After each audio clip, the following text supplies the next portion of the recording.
Welcome to the Create Harmony podcast with Sally Burlington. This is a podcast about setting an intentional rhythm, about savoring life's blessings and learning how to use our imagination as a way of listening to God. If you want to learn more about how to bring stillness and gratitude into your life, you'll probably find a lot here that you love. And if you like to be creative and fun, there is a place for you here as well. In this place, we'll take a few minutes to celebrate everyday joys and remind ourselves how to notice goodness all around us.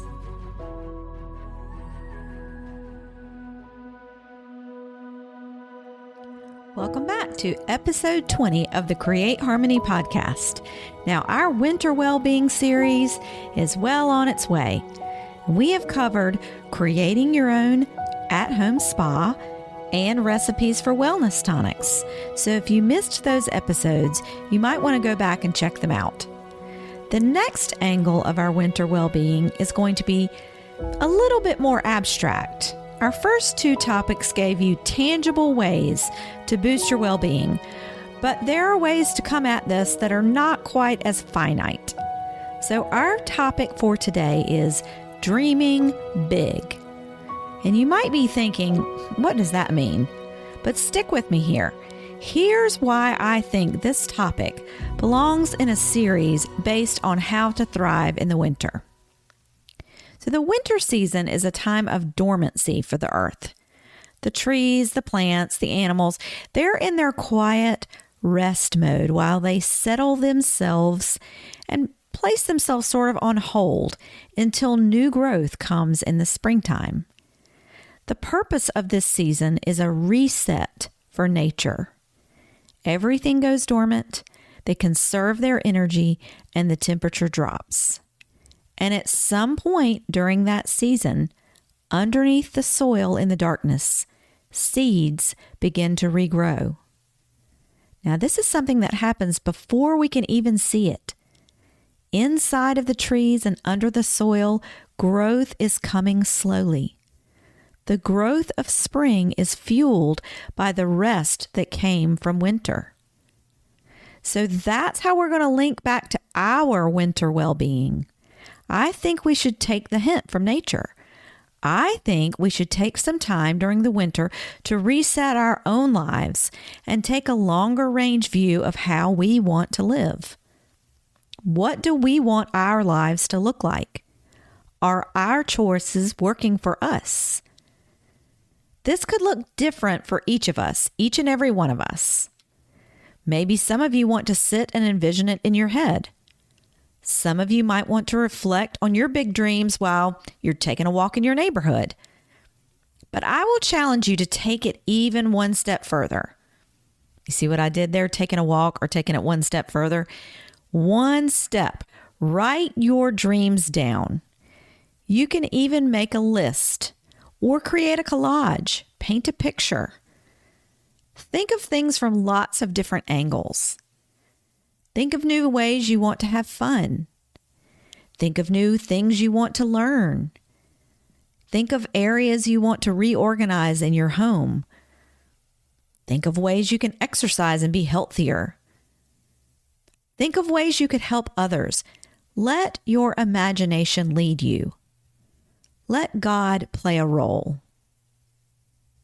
Maybe you even want to expand the idea even further. Create a journaling habit where you dream big every morning for a week.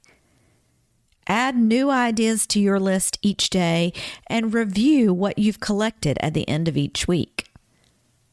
And don't make everything too practical. Capture the wonder of childhood here. Just open yourself for a moment. Open yourself to all the possibilities of making a fun, new dream. Now, I promise your adult responsibilities will still be there for you after you're finished. Let yourself see your life with fresh eyes, as if you have had a long winter and now there is going to be a new spring ahead. What do you want that to look like? Maybe you have new ideas for your family. Maybe you want to envision area of your life that isn't working just right now, and you want to create a new plan. It's okay if you don't follow through with all these dreams. You don't have to publish your list anywhere. Just allow yourself the chance to listen to where God might be leading you and have fun. Once you've created your new dream, maybe you want to put it somewhere as a reminder. If you created a collage or a visual of some kind, you can hang it up in your office. Or if you created a list, put it somewhere that you will come across it later. Maybe set a reminder in your calendar to look at it again in 6 weeks. Now, this is not an accountability exercise. It's just a chance to take another glimpse. When your future self sees those dreams, who knows where things might go? You might have realized a few of them in the meantime. Or you might be reminded of something that is more possible now that you're farther down the road. Or maybe you'll just enjoy a chuckle at your own ideas. But it will be a good thing, I promise. Dreaming big. Now it's time to transition into our hygge habit for today. During our Winter Wellbeing series, we're focusing on one hygge habit at the end of each episode. So as a reminder, the term hygge relates to coziness and comfort, so it fits into this theme nicely. For today's hygge habit, we will focus on gratitude. One of the aspects of hygge is giving thanks for the good things in your life. And as we balance the experience of dreaming big for this week, finding gratitude for the blessings that we already have will help ground us back to our ordinary lives. Now, to start this practice for today, look around right where you are and give thanks for 3 things that you can already see. Next, listen with your ears for just a moment and give thanks for 3 things that you can hear. Step 3 of your gratitude exercise is taking a moment to give thanks for 3 things that you can touch.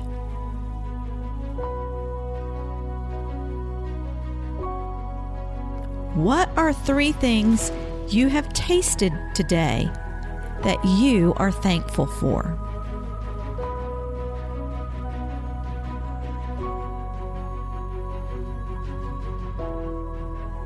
And lastly, can you smell 3 things that you are thankful for?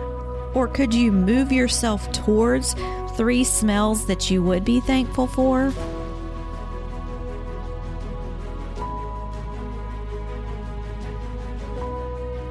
Now think back over your list of things that you saw, heard, touched, tasted, and smelled. Take a deep breath and give thanks for all of them. God is good all the time, and may it be so. Thanks for joining us today as we continue through our Winter Wellbeing series. We are so glad that you are here. I hope you'll tune in again next week for another episode on winter well-being. And until next time, peace.